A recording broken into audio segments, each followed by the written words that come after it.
पूछो कि मेरी मंजिल कहाँ है, ना पूछो कि मेरी मंजिल कहाँ है, अभी तो सफर का इरादा किया है। ना हारूंगा हौसला उम्र भर, ना हारूंगा हौसला उम्र भर, ये मैंने किसी से नहीं खुद से वादा किया है। स्वागत है आपके अपने यूट्यूब चैनल ज्ञान स्टडी पे। हम लोग इस वीडियो में पढ़ेंगे, जानेंगे कि प्रस्तावना क्या है, प्रस्तावना के बारे में पूरी जानकारी प्राप्त करेंगे। तो आप शुरू से अंत तक वीडियो बनी रहिएगा, पूरी जानकारी हम लोग प्रस्तावना के बारे में प्राप्त करेंगे। ठीक है, तो चलिए हम लोग शुरू करते हैं कि प्रस्तावना क्या है। प्रस्तावना के बारे में अगर बात करें तो प्रस्तावना जो है संविधान के लक्ष्यों तथा उद्देश्यों का संक्षिप्त वर्णन है। प्रस्तावना संविधान के लक्ष्यों तथा उद्देश्यों का संक्षिप्त वर्णन है। मतलब संविधान में जो भी कुछ लिखा गया है, उसका लक्ष्य क्या है, संविधान का क्या उसका उद्देश्य है, उसका संक्षिप्त वर्णन है प्रस्तावना में। ठीक है ना। तो प्रस्तावना की अगर बात करें कि प्रस्तावना कहाँ से लिया गया है, तो प्रस्तावना का जो मूल अवधारणा है, प्रस्तावना का जो कंसेप्ट है, वह लिया गया अमेरिका से, है ना। इसके बारे में थोड़ा सा चर्चा कर लें। अमेरिका जो है 1789 में स्वतंत्र हुआ था और इसका संविधान बना। मतलब कि विश्व में सबसे पहले लिखित संविधान अमेरिका का तैयार हुआ। ये क्वेश्चन एग्जाम में आता है कि विश्व में सबसे प्रथम संविधान, सबसे पहला कौन सा देश है जिसका लिखित संविधान बना, तो अमेरिका का है। 1789 में आजाद हुआ था और जब संविधान लिखा गया तो उसमें भी प्रस्तावना उसका था। तो उसी की अवधारणा के अनुसार जो है भारत में प्रस्तावना को लाया गया। मतलब कि प्रस्तावना का जो अवधारणा है, कॉन्सेप्ट है ना, ये कहाँ से आया, तो अमेरिका से आया। लेकिन एक क्वेश्चन और बनता है कि प्रस्तावना की जो भाषा है, लैंग्वेज है, ये कहाँ से लिया गया है, तो ये लिया गया है प्रस्तावना की भाषा जो है ऑस्ट्रेलिया से लिया गया है। दो बात यहाँ पे याद रखने वाली बात है, प्रस्तावना की भाषा लिया गया ऑस्ट्रेलिया से और प्रस्तावना की मूल अवधारणा जो है लिया गया कहाँ से, तो अमेरिका से। ठीक है ना। अब बात करते हैं जो प्रस्तावना है ये किस प्रकार से संविधान में आया। तो सबसे पहले पंडित जवाहरलाल नेहरू ने संविधान सभा में उद्देश्य प्रस्ताव कब उसे पारित किया गया, 22 जनवरी 1947 में, है ना। तो यहाँ पे एक इंपॉर्टेंट पॉइंट है कि प्रस्तावना को संविधान सभा में कब प्रस्तुत किया गया था, तो प्रस्तुत किया गया था 13 दिसंबर 1946। 13 दिसंबर 1946, देखिए 13 दिसंबर 1946 को जो है संविधान सभा में पंडित जवाहरलाल नेहरू ने प्रस्तुत किए थे। लेकिन 22 जनवरी 1947 को क्या किया गया, प्रस्तावना को पारित किया गया। यहाँ पे याद रखने वाली बात है, देखिए लिखा प्रस्तावना की जो अवधारणा अमेरिका से लिया गया। अभी बताएं आपको, प्रस्तावना की जो भाषा है ऑस्ट्रेलिया से लिया गया। प्रस्तावना की जो भाषा है ऑस्ट्रेलिया से लिया गया, ये आपकी याद रखने वाली बात है ना। और उद्देश्य प्रस्ताव को पंडित जवाहरलाल नेहरू ने 13 दिसंबर 1946 को संविधान सभा में प्रस्तुत किया और संविधान सभा ने उसे 22 जनवरी 1947 को पारित किया। यहाँ पे इंपॉर्टेंट पॉइंट क्या है कि संविधान सभा ने उद्देश्य प्रस्ताव को पारित किया और वही आगे प्रस्तावना के रूप में संविधान सभा में आया। लेकिन एक बात और है, प्रस्तावना को तैयार किसने किया था, तो मोतीलाल नेहरू ने। प्रस्तावना को तैयार किसने किया था, तो मोतीलाल नेहरू के द्वारा प्रस्तावना को तैयार किया गया था। ठीक है, यहाँ पे याद रखने वाली बात है कि प्रस्तावना को तैयार किसने किया था, तो मोतीलाल नेहरू ने। अब आगे आती है एक बात और कि प्रस्तावना में सबसे पहले जब प्रस्तावना की जो शुरुआत होती है, प्रस्तावना की शुरुआत किस शब्द से हुआ है, तो देखिए आपके सामने फोटो एक नजर आ रहा है। उस फोटो को आप देखिए और ध्यान से फोटो को देखिए कि प्रस्तावना में सबसे पहले क्या लिखा हुआ है। अब ध्यान से फोटो को देखिए कि प्रस्तावना में सबसे पहले क्या लिखा हुआ है, तो प्रस्तावना में सबसे पहले लिखा हुआ हम भारत के लोग सबसे, है ना, प्रस्तावना की शुरुआत हुआ। इस पर चर्चा किया गया था संविधान सभा में कि अगर प्रस्तावना अगर लिखा गया है तो प्रस्तावना में स्टार्टिंग में कौन सा शब्द होना चाहिए। किसी ने कहा कि भगवान के नाम से प्रस्तावना की शुरुआत किया जाना चाहिए, किसी ने कहा ईश्वर के नाम से, किसी ने कहा अल्लाह के नाम से, किसी ने कहा गौतम बुद्ध के नाम से, किसी ने कहा ईसा मसीह के नाम से। लेकिन डॉक्टर भीमराव अंबेडकर ने कहा नहीं, है ना, ये जो है ऐसा नहीं होना चाहिए। ये जनता के द्वारा संविधान का निर्माण हुआ है, जनता की इच्छा पर हुआ है।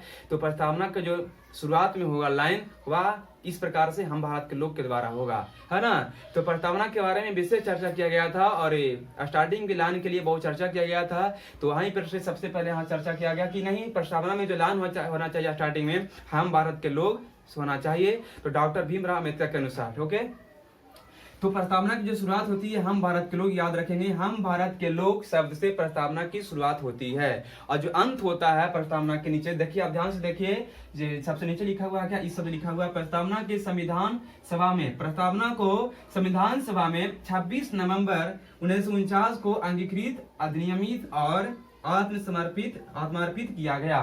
प्रस्तावना को जो है संविधान सभा में 26 नवंबर 1949 को अंगीकृत किया गया और उसी दिन भारतीय संविधान आंशिक रूप से लागू कर दिया गया था, है ना। और जिस दिन लागू किया गया था उस दिन 16 अनुच्छेदों को लागू किया गया था। जो 16वां अनुच्छेद था उसमें अनुच्छेद का नाम था अनुच्छेद 394 और 16वां अनुच्छेद 394 में बताया गया था कि भारतीय संविधान पूरी तरह से 26 जनवरी 1950 को लागू किया जाएगा, है ना। उस अनुच्छेद 394 में लिखा गया था बातों को, और ये भी लिखा हुआ था कि भारत शासन अधिनियम 1935 को समाप्त कर दिया जाएगा। तो 1949 को 26 नवंबर 1949 को प्रस्तावना को संविधान सभा में क्या किया गया, अंगीकृत किया गया, अधिनियमित किया गया और आत्मर्पित किया गया। प्रस्तावना को 26 नवंबर 1949 को, ये बात याद रखने वाली बात है कि प्रस्तावना को 26 नवंबर 1949 को अंगीकृत किया गया है और उसी दिन 26 नवंबर 1949 को ही भारतीय संविधान आंशिक रूप से लागू हुआ था और 26 जनवरी 1950 को भारतीय संविधान पूरी तरह से लागू कर दिया गया, है ना, कुछ समय बाद। तो यह बात आपको समझ में आ गया होगा कि प्रस्तावना को अंत हुआ, ये सबसे हुआ, स्टार्टिंग जब हुआ हम भारत के लोक सबसे हुआ है, आपको प्रस्तावना में देखोगे अभी। चलिए अब आती है कि प्रस्तावना का जो बात है किस प्रकार से प्रस्तावना की बातों को लिखा गया है। तो प्रस्तावना में संविधान का स्रोत क्या है, तो याद रखेंगे प्रस्तावना में संविधान का स्रोत बताया गया है किसे, तो हम भारत के लोग। ये बहुत इंपॉर्टेंट पॉइंट बनता है यहाँ पे कि प्रस्तावना में संविधान का स्रोत क्या है, तो हम भारत के लोग। प्रस्तावना में संविधान का स्रोत क्या है, हम भारत के लोग, है ना, इस बात को याद रखेंगे। तो प्रस्तावना में संविधान का स्रोत बताया गया कि हम भारत के लोग संविधान का स्रोत बताया गया है। और क्यों बताया गया, इसका अर्थ क्या होता है, तो इसका अर्थ यह हुआ कि भारतीय संविधान को जनता के प्रतिनिधि ने बनाया। इसका अर्थ क्या हुआ, भारतीय संविधान को जनता के प्रतिनिधि ने बनाया, मतलब जनता जो है भारतीय संविधान सभा में जो सदस्य को चुनकर भेजे थे उसी प्रतिनिधि ने संविधान का निर्माण किया। तो हम भारत के लोग का अर्थ ये हुआ, पहला अर्थ ये निकलता है, ये बताया गया है कि भारतीय संविधान का निर्माण जनता के प्रतिनिधि के द्वारा किया गया है। पहला अर्थ क्या निकलता है, हम भारत के लोग का पहला अर्थ यह हुआ कि भारतीय संविधान का निर्माण जनता के प्रतिनिधि ने किया है, प्रतिनिधि के द्वारा किया गया है। दूसरा अर्थ यह निकलता है कि संविधान के द्वारा अंतिम प्रभुसत्ता जनता को दिया गया है। दूसरा अर्थ यह निकलता है कि भारतीय संविधान जो है अंतिम प्रभुसत्ता किसे दिया है, तो जनता को। भारतीय संविधान में अंतिम प्रभुसत्ता जनता को दिया गया है ना। और तीसरा अर्थ यह निकलता है कि संविधान जनता के इच्छा शक्ति के अनुसार बनाया गया है। जो भारतीय संविधान है जनता के इच्छा शक्ति के अनुसार बनाया गया है, जनता ने ही भारतीय संविधान को बनाया है। हम भारत के लोग का अर्थ, ये तीन अर्थ आपको बताए, इस प्रकार से तीन इसका अर्थ है, इसलिए इसी शब्द से प्रस्तावना की शुरुआत होती है। ठीक है, तो आपको ये बात समझ में आ गया होगा। अब बात करते हैं कि प्रस्तावना का स्वरूप के बारे में चर्चा करते हैं। तो प्रस्तावना का स्वरूप में देखिए 5 वर्ड याद रखेंगे, संप्रभुत्व संपन्न, समाजवादी, पंथ निरपेक्ष या धर्म निरपेक्ष, लोकतंत्रात्मक और गणराज्य या गणतंत्र, है ना। तो सबसे पहले बात करते हैं संप्रभुत्व संपन्न का मतलब क्या हुआ। संप्रभुत्व संपन्न का मतलब क्या हुआ, संप्रभुत्व संपन्न का मतलब यह हुआ, प्रस्तावना में इस बात को बताया गया है, संप्रभुत्व संपन्न का मतलब कि भारत किसी दूसरे देश पर निर्भर नहीं रहेगा और न ही कोई दूसरा देश भारत पर निर्भर नहीं रहेगा, है ना। नहीं कोई दूसरा देश भारत पर निर्भर रहेगा, नहीं भारत किसी दूसरे देश पर निर्भर रहेगा। तो संप्रभुत्व संपन्न देश है भारत, किसी दूसरे देश पर निर्भर नहीं रहेगा, इसका मतलब ये हुआ, है ना। आंतरिक संप्रभुत्व हो या तो बाह्य, मतलब चाहे भारत के अपने देश की मामला हो, लेकिन चाहे दूसरे देश की मामला हो, अपने आप ये निपटाएगा, दूसरा से मतलब नहीं रखेगा, है ना, दूसरे पर निर्भर नहीं रहेगा। अब ऐसे देखिए संप्रभुत्व संपन्न का मतलब बता दें कि अगर भारत में कुछ करना होता है, भारत के अंदर कुछ बदलाव करना होता है, तो भारत किसी दूसरा देश से पूछता है क्या, नहीं। अमेरिका, जापान, ब्रिटिश ये सब से पूछता नहीं है कि हमको भारत में एक काम करने जा रहे हैं, या भारत में जैसे मोदी जी ने पैसा बंद करवा दिया, 1000 पुराना नोट 500 का और 1000 का नोट बंद करवा दिए, तो दूसरे देश से थोड़ी ना पूछे थे, है ना। तो देश के अंदर जो भी काम करना है वो अपने दम पर करना है, दूसरे देश से मतलब नहीं है। इसी बात बताया गया संप्रभुत्व संपन्न के मतलब भारत जो है किसी दूसरे देश पर निर्भर नहीं रहेगा किसी कार्य के लिए, किसी चीज के लिए, और नहीं दूसरा देश भारत पर निर्भर रहेगा। मतलब भारत जो है संप्रभु संपन्न है ना, पहला पॉइंट। दूसरा पॉइंट की समाजवादी। समाजवादी का मतलब ये बताया गया कि भारतीय संविधान में समाजवादी का मतलब ये हुआ कि भारतीय संविधान जो है जनता के सभी वर्गों को समान रूप देगा, समान दर्जा देगा, जनता के सभी लोगों को समान दर्जा दिया जाएगा। समाजवादी का मतलब ये समझेंगे यहाँ पे कि समाजवादी के बारे में बताया गया है कि भारतीय जो जनता है, जनता को सभी को समान दर्जा दिया जाएगा। ऐसा नहीं किसी मतभेद किया जाए, किसी को ज्यादा मान्यता किसी को कम मान्यता, तो नहीं, ऐसा नहीं है। समाज दर्जा, जनता को समाज दर्जा प्राप्त करना है ना, इस बात से मतलब हुआ कि जनता को समान दर्जा दिया जाना। ठीक है, अब बात करते हैं पंथ निरपेक्ष या धर्म निरपेक्ष के बारे में। तीसरी बात है पंथ निरपेक्ष या धर्म निरपेक्ष क्या है।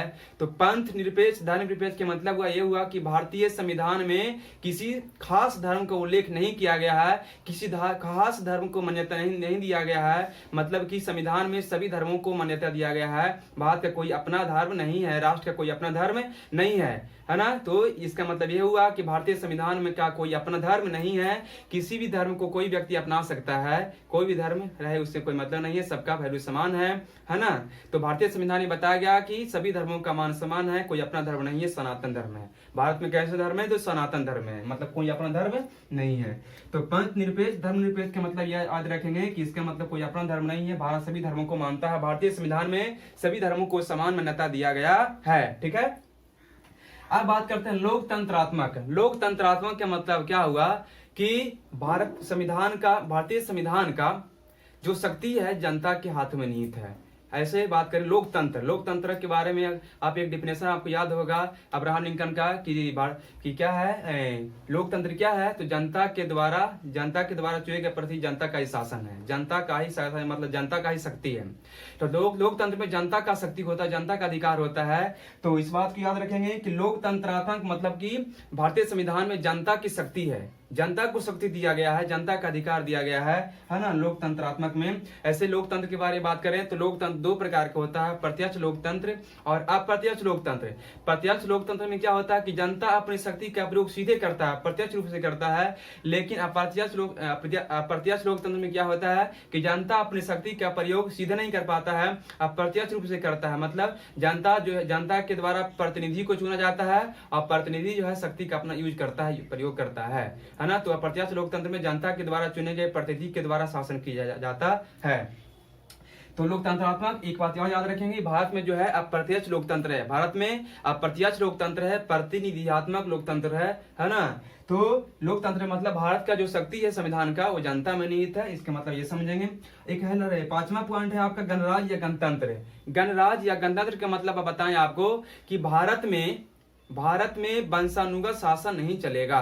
भारतीय संविधान में वंशानुगत शासन की चर्चा बोला गया है कि वंशानुगत नहीं चलेगा। कोई अगर शासन कर रहा है तो उसका ऐसा नहीं कुछ अगला बेटा उसका अगला बेटा उसका अगला बेटा शासन करेगा, मतलब कि वंशानुगत शासन नहीं चलेगा। गणराज्य या गणतंत्र का मतलब ये हुआ। और इसके लिए जो है राष्ट्र का एक राष्ट्र अध्यक्ष होगा, मतलब कि बोल सकते राष्ट्रपति होगा और वही शासन करेंगे।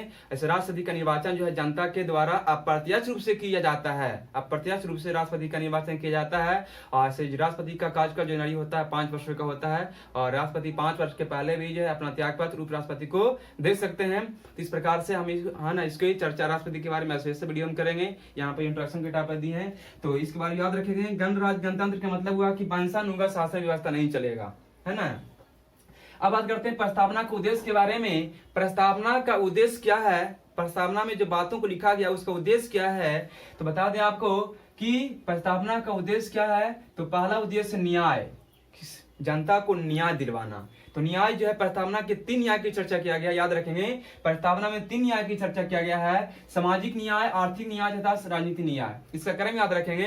प्रस्तावना में तीनों का क्रम याद रखेंगे। पहले सामाजिक न्याय है, उसके बाद आर्थिक न्याय है, उसके बाद राजनीतिक न्याय है। लेकिन जो आर्थिक न्याय है ये फ्रांस की क्रांति 1789 रूसी क्रांति 1917 जो आर्थिक न्याय है ये रूसी क्रांति 1917 के द्वारा लिया गया है, रूसी क्रांति से लिया गया है। एग्जाम में क्वेश्चन आता है कि आर्थिक न्याय जो है प्रस्तावना में प्रयोग किया गया, ये कहां से आया है, तो रूसी क्रांति से आया है। जो रूसी क्रांति कब हुआ था, 1917 में हुआ था।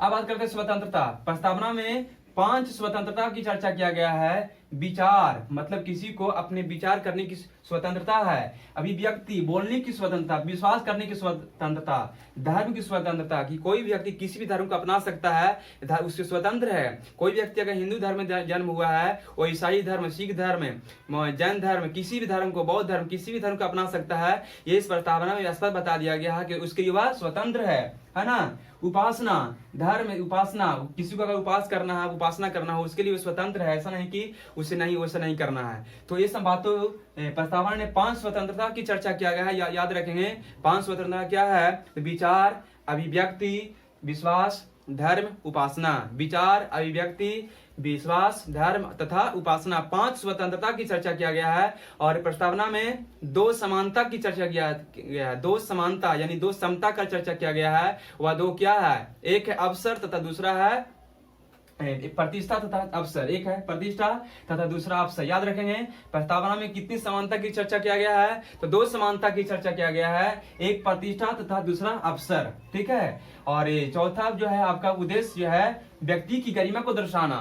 व्यक्ति की गरिमा मतलब कि कोई व्यक्ति जो है अपना जीवन जो है गरिमित तौर पर जिएगा। ऐसा नहीं कि किसी को है ना ऐसे जैसे जीवन जी रहा जैसा लगता है कि उसका कोई मतलब ही नहीं है। तो संविधान की प्रस्तावना में स्पष्ट कर दिया गया है कि व्यक्ति की गरिमा को उद्देश्य, संविधान प्रस्तावना का उद्देश्य क्या है? व्यक्ति की गरिमा को बढ़ाना, है ना, गरिमित तौर पर व्यक्ति जिएगा जीवन को। 5वां है कि राष्ट्र की एकता एवं अखंडता, मतलब कि प्रस्तावना की उद्देश्य है कि राष्ट्र की एकता एवं अखंडता को बनाए रखना, जनता में एकता को बनाए रखना, अखंडता को बनाए रखना, है ना। तो राष्ट्र की एकता एवं अखंडता को बनाए रखना मतलब जो लोगों के बीच में एकता है उसको बनाए रखना। ऐसा नहीं कि लोगों में दुश्मनी फैला देना या कुछ कर देना। तो ये प्रस्तावना का उद्देश्य है कि राष्ट्र की एकता एवं अखंडता को बनाए रखना। अब अगला है बंधुता। बंधुता के मतलब भाईचारा, जनता में भाईचारा को बनाए रखना, बंधुता को बनाए रखना। ये प्रस्तावना का उद्देश्य है कि लोगों में भाईचारा को बनाए रखना मतलब कि मिलजुल कर रहना सिखाना। ऐसा नहीं कि दुश्मनी फैला देना। तो बंधुता के मतलब को भाईचारा याद रखेंगे। अब बात करते हैं कि जो स्वतंत्रता है, समानता है तथा बंधुत्व है, ये तीनों जो वर्ड है ये कहां से आया? ये रूसी क्रांति, ये फ्रांस की क्रांति 1789 से लिया गया है ना। ये 3 जो वर्ड है स्वतंत्रता, समानता तथा बंधुत्व। स्वतंत्रता, समानता तथा बंधुत्व, ये तीनों जो वर्ड है फ्रांस की क्रांति 1789 में जो हुआ था वहां से लिया गया। याद रखेंगे एग्जाम में क्वेश्चन देखने को मिलता है कि स्वतंत्रता, समानता तथा बंधुत्व ये तीनों शब्द जो है कहां से जुड़े हैं प्रस्तावना में? ये फ्रांस की क्रांति से आए हैं जो कब हुआ था? 1789 में। ठीक है ना। अब बात करते हैं कि ये प्रस्तावना को लेकर कुछ ही मामला सामने आया था, बहुत सारे मामला आया था, लेकिन जिसमें 2 मामला बहुत इंपॉर्टेंट एग्जाम के पॉइंट ऑफ व्यू से हम उसके बारे में चर्चा करते हैं। ओके। तो जो पहला जो मामला आया था 1960 में बेरूवारी संघवाद। बेरूवारी संघवाद में सुप्रीम कोर्ट, सर्वोच्च न्यायालय यानी उच्च न्यायालय ने बताया था कि प्रस्तावना संविधान का अंग नहीं है। प्रस्तावना संविधान का अंग नहीं है। किसने बताया? सुप्रीम कोर्ट ने कहा बेरूवारी संघवाद में मामला में कि प्रस्तावना संविधान का अंग नहीं है, इसलिए प्रस्तावना में अनुच्छेद 368 के अनुसार संशोधन नहीं किया जा सकता है ना। तो सर्वोच्च न्यायालय ने बताया कि प्रस्तावना संविधान का अंग नहीं है। क्या बेरूवारी संघवाद 1960 में कि प्रस्तावना संविधान का अंग नहीं है, इसलिए प्रस्तावना में अनुच्छेद 368 के द्वारा संशोधन नहीं किया जा सकता है। इस बात को याद रखेंगे। क्वेश्चन बनता है कि किस बात की चर्चा किया गया है संशोधन प्रक्रिया का? तो अनुच्छेद 368 में, है ना। तो संवैधानिक संशोधन की प्रक्रिया जो है अनुच्छेद 368 में चर्चा किया गया है। ठीक है। अब बात करते हैं जो केशवानंद भारती, एक मामला हुआ है 1973 में, केशवानंद भारती केरलावाद। यहाँ पर 2 क्वेश्चन बनता है। केशवानंद भारती केरलवाद कब हुआ आया था मामला? तो 1973 में आया था। इसमें क्या बात बताया गया था? तो याद रखिएगा। इसमें बात ये बताया गया था कि सुप्रीम कोर्ट ने कहा इस मामले में केशवानंद भारती केरलावाद में बताया सुप्रीम कोर्ट ने कि प्रस्तावना जो है, उद्देशिका जो है संविधान का अंग है। देखिए इसमें बताया कि प्रस्तावना संविधान का अंग नहीं है, लेकिन फिर इसमें फैसला सुनाया कि प्रस्तावना संविधान का अंग है और अनुच्छेद 368 के अनुसार प्रस्तावना में संशोधन भी किया जा सकता है। लेकिन बोला सर्वोच्च न्यायालय ने कि प्रस्तावना के मूल ढांचा में कोई परिवर्तन नहीं किया जाना चाहिए। मतलब कि प्रस्तावना की बात को जो लिखा गया है वो बात उसमें रहना चाहिए, भले ही कुछ बात को जोड़ दें लेकिन बात को हटाना नहीं है। मूल ढांचा में कोई परिवर्तन नहीं करना है। तो सुप्रीम कोर्ट ने इस बात को बताया। उसके बाद ये जब फैसला करने के बाद कुछ समय बाद 1976 में 73 में हुआ, 73 में मामला बताया गया, फैसला सुनाया गया और 76 में संवैधानिक संशोधन हो गया। याद रखेंगे प्रस्तावना में अभी तक केवल और केवल एक बार संशोधन किया गया है 1976 में। वह कौन सा संशोधन था? 42वां संवैधानिक संशोधन था, है ना। 42वां संवैधानिक संशोधन 1976 में किया गया था। प्रस्तावना में एग्जाम में क्वेश्चन आता है, प्रस्तावना में संशोधन कब किया गया था? 1976 में। कौन सा संशोधन था? तो 42वां संवैधानिक संशोधन था। और इसमें किया संशोधन अगर किया गया तो किस बात को जोड़ा गया, ये भी एग्जाम में आता है। तो देखिए प्रस्तावना में 42वां संवैधानिक संशोधन 1976 के द्वारा प्रस्तावना में 3 शब्द जोड़ा गया। ये भी क्वेश्चन आ सकता है कि प्रस्तावना में कितने शब्द जोड़ा गया था 42वें संवैधानिक संशोधन के द्वारा? तो 3 शब्दों को जोड़ा गया था। पहला था समाजवादी, दूसरा था धर्मनिरपेक्ष या पंथ निरपेक्ष, तीसरा था एकता एवं अखंडता। इस 3 बातों को जोड़ा गया था, है ना। इस 3 बातों को जोड़ा गया था प्रस्तावना में। तो 3 बातों को याद रखेंगे। पहला था आपका पहला था समाजवादी, दूसरा धर्मनिरपेक्ष या पंथ निरपेक्ष और तीसरा एकता एवं अखंडता। इस 3 बातों को संवैधानिक संशोधन 1976 के द्वारा 42वें संवैधानिक संशोधन के द्वारा जोड़ा गया था। अब बात करते हैं हम लोग की प्रस्तावना के बारे में व्यक्तियों का मत। प्रस्तावना के बारे में व्यक्ति जो कुछ अपना मत दिए हैं, किसी व्यक्ति का कुछ कहना है प्रस्तावना के बारे में, किन्हीं का कुछ कहना है, तो चलिए हम लोग उसकी चर्चा करते हैं। प्रस्तावना के बारे में कुछ व्यक्तियों का अलग अलग मत है ना। किसी ने कहा कि आत्मा है, किसी ने कहा कुंजी है, किसी ने कहा ये जनकुंडली है। तो ठाकुर दास भार्गव ने प्रस्तावना को संविधान की आत्मा कहा है। ठाकुर दास भार्गव ने प्रस्तावना को संविधान की आत्मा कहा। और एक नाम आता है अर्नेस्ट बार्कर। अर्नेस्ट बार्कर ने कहा कि प्रस्तावना संविधान की कुंजी है। संविधान की क्या है? कुंजी है। जैसे ताला खोलने के लिए कुंजी चाहिए ना, उसी प्रकार से प्रस्तावना संविधान को पढ़ने के लिए जो है ना, प्रस्तावना जरूरी है। प्रस्तावना के बारे में मालूम होना चाहिए। तो ठाकुर दास भार्गव ने कहा कि संविधान की आत्मा है प्रस्तावना, है ना। लेकिन अर्नेस्ट बार्कर ने कहा कि प्रस्तावना संविधान की क्या है? तो कुंजी है। लेकिन एक नाम और आता है कि के.एम. मुंशी ने बताया कि प्रस्तावना संविधान का जन्म कुंडली है। के.एम. मुंशी ने प्रस्तावना क्या बताया कि प्रस्तावना जो है संविधान का जन्म कुंडली है। और एक नाम आता है एन.ए. पालकी वाला ने बताया कि संविधान का ये परिचय पत्र है। प्रस्तावना संविधान का परिचय पत्र है। किसने बताया? तो एन.ए. पालकी वाला। फिर एक नाम आता है अल्लादी कृष्णा स्वामी अय्यर, जिसे हम लोग बोलते हैं ए के स्वामी अय्यर। इन्होंने बताया कि प्रस्तावना जो है संविधान निर्माताओं का दीर्घकालीन सपनों का विचार है। ए के स्वामी अय्यर ने कहा प्रस्तावना जो है संविधान निर्माताओं का दीर्घकालीन सपनों का विचार है ना। एक नाम आता है डी सुब्बाराव ने बताया कि प्रस्तावना संविधान के लक्ष्यों तथा उद्देश्यों का संक्षिप्त वर्णन है। डी सुब्बाराव ने क्या कहा? प्रस्तावना संविधान के लक्ष्यों एवं उद्देश्यों का संक्षिप्त वर्णन है। मतलब संविधान का जो लक्ष्य है, जो उद्देश्य है संविधान का, वह संक्षिप्त वर्णन कहाँ है? तो प्रस्तावना में। ये किसने कहा? डी सुब्बाराव। एक नाम आता है न्यायमूर्ति हिदायतुल्लाह ने कहा कि प्रस्तावना जो है अमेरिका के स्वतंत्रता के समान है। प्रस्तावना अमेरिका के स्वतंत्रता के समान है, लेकिन उसके घोषणा से यहाँ ज्यादा है, उसने घोषणा से बहुत ज्यादा है।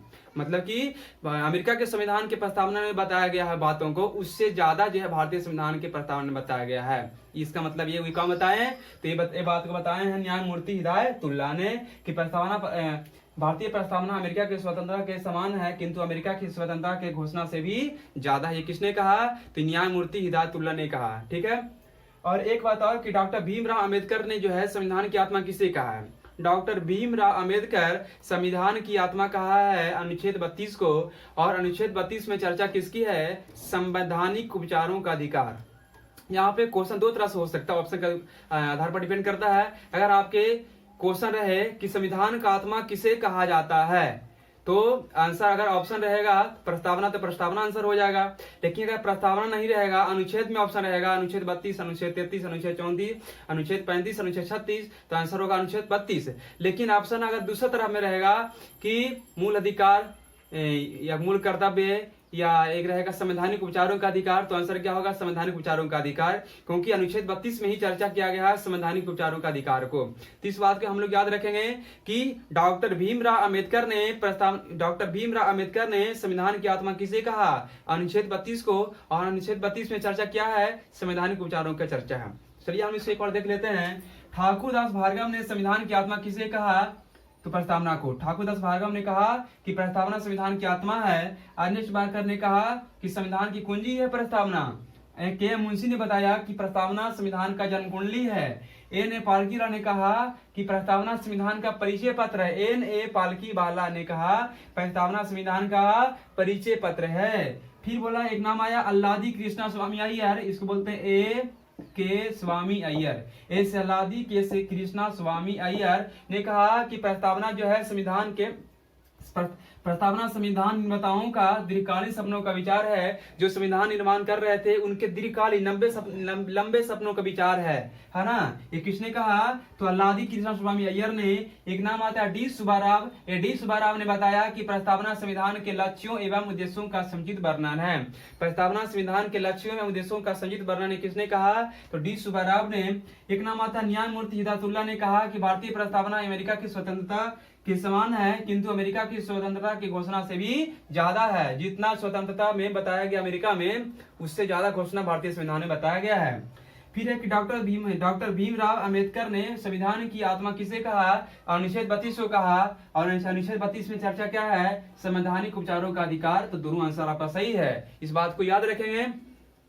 तो हम लोग इस वीडियो में चर्चा किए, प्रस्तावना की पूरी जानकारी प्राप्त किए, है ना। तो आशा करता हूँ आपको ये पूरी तरह से समझ में प्रस्तावना के बारे में बात को आ गया होगा, है ना। और अगर आपको ये वीडियो पसंद आया तो इसे जरूर शेयर कीजिए अपने दोस्तों के पास। और एक बात और हम चर्चा कर लेते हैं कि जो भारतीय संविधान है पूरे विश्व में सबसे बड़ा लिखित संविधान है। यहाँ पर दो क्वेश्चन बनता है कि विश्व में सबसे पहले किस देश का लिखित संविधान बना? अमेरिका का। लेकिन विश्व में सबसे बड़ा लिखित संविधान किसका है? तो भारत का। विश्व में सबसे बड़ा लिखित संविधान भारत का संविधान है, इस बात की याद रखेंगे। यहाँ से भी क्वेश्चन आता है, ठीक है। तो इस वीडियो हम लोगों ने प्रस्तावना की पूरी जानकारी प्राप्त किया है। आप लोग को वीडियो पसंद आया होगा तो अपने दोस्तों के पास जरूर शेयर कीजिएगा। इस चैनल को अगर नए हैं चैनल पे तो चैनल को सब्सक्राइब कर दीजिए प्लीज, है ना, ताकि आपके पास वीडियो इससे रिलेटेड जो अपलोड होते रहेगा आपके पास पहुंचते चला जाएगा। और इस चैनल को सपोर्ट कीजिए, है ना, ताकि हम आपसे जुड़े रहें और आपसे भी हमसे जुड़े रहें। इस प्रकार से हम आपके सहयोग करते रहें। जो भी हमसे बनेगा आपका जरूर हेल्प करेंगे और हमारी भी आप हेल्प जरूर करें चैनल को ग्रोथ करने में, आगे बढ़ाने में, है ना। तो चलिए इस वीडियो को यहीं पे समाप्त करते हैं। Thanks for watching, bye bye.